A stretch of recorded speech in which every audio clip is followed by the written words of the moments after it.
Through the law of attraction, like attracts like. Visualize what you want and you'll get it. I guess many of you have heard this at least in some form.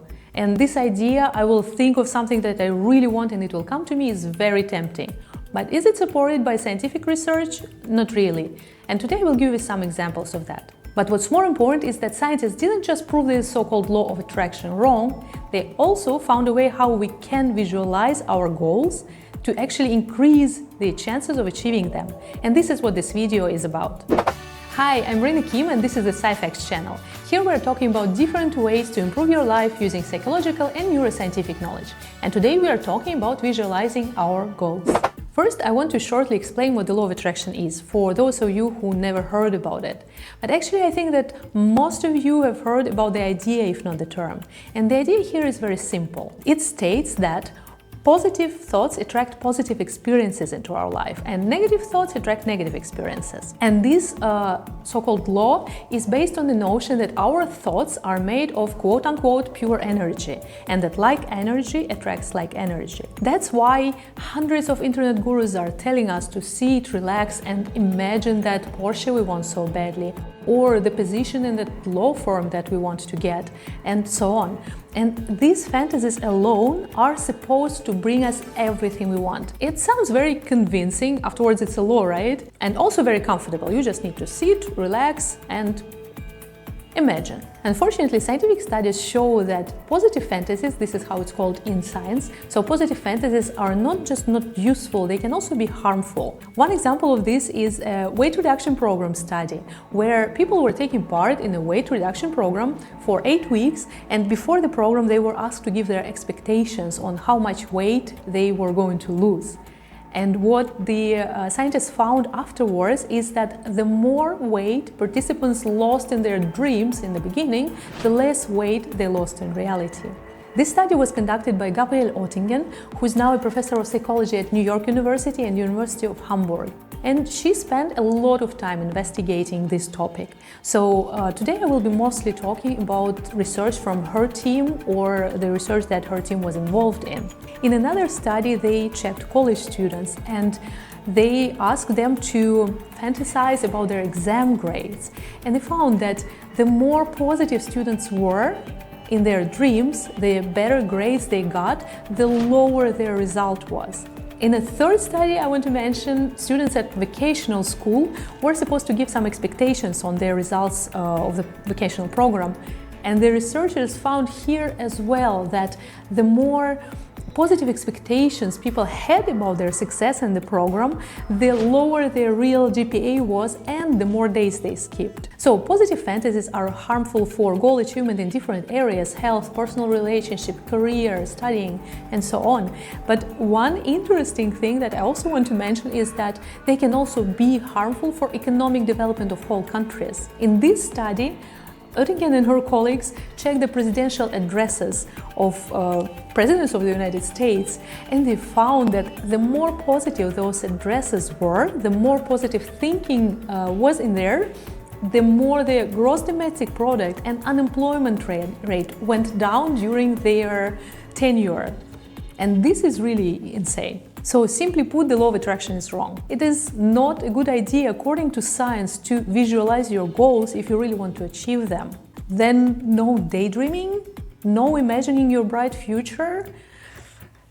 Actually, I think that visualizing is really good for seeing what we are fighting for getting some direction for our efforts. And actually, if you ever tried it, it really feels good. So, can we use positive fantasies and still achieve our goals somehow? Luckily, the answer is yes. So continue watching this video to learn about the best way to visualize your goals to actually achieve them. While I was reading about this topic, I got very interested in the reasons why actually these positive fantasies are harmful. Because it doesn't sound really bad, right? If you just sit and imagine the result of your efforts. And I found some answers to that. One of them is very logical. So for our brain, dreams and reality are no different. When you're imagining your goal, for your brain, it looks like it's already achieved it. So why bother? Why try to fight for something that it already has? And the second answer I found in this paper, and I actually really like the title of the paper, Positive Fantasies about Idealized Future Sap Energy. So now it is a vampire story, but it is a scientific one. So this is what they did in this study. They divided participants into 4 groups and then asked each group to do the following. First group to visualize their desired positive future, so this is what we are talking about.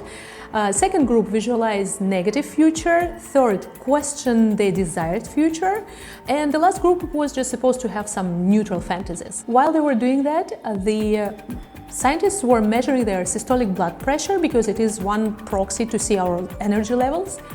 And then they also used questionnaires so that the participants could subjectively assess their energy levels. The first group, the one that was having positive fantasies, had lower energy levels than any of the other 3 groups. Actually, this same thing happens when we really achieve our goal. You know this feeling when you are fighting for something and then you get it? You get really relaxed. So again, we're coming to the first idea that for our brain, achieving the goal in reality or in your dreams is nothing different. The brain gets relaxed, the brain doesn't have any energy, and the brain doesn't have any motivation to fight for it. And now to the pressing question, can we still use goal visualization and achieve our goals? And what would be the right way to do it? Luckily, the answer to this is yes, we can. And the right way, correct way to do it is called mental contrasting.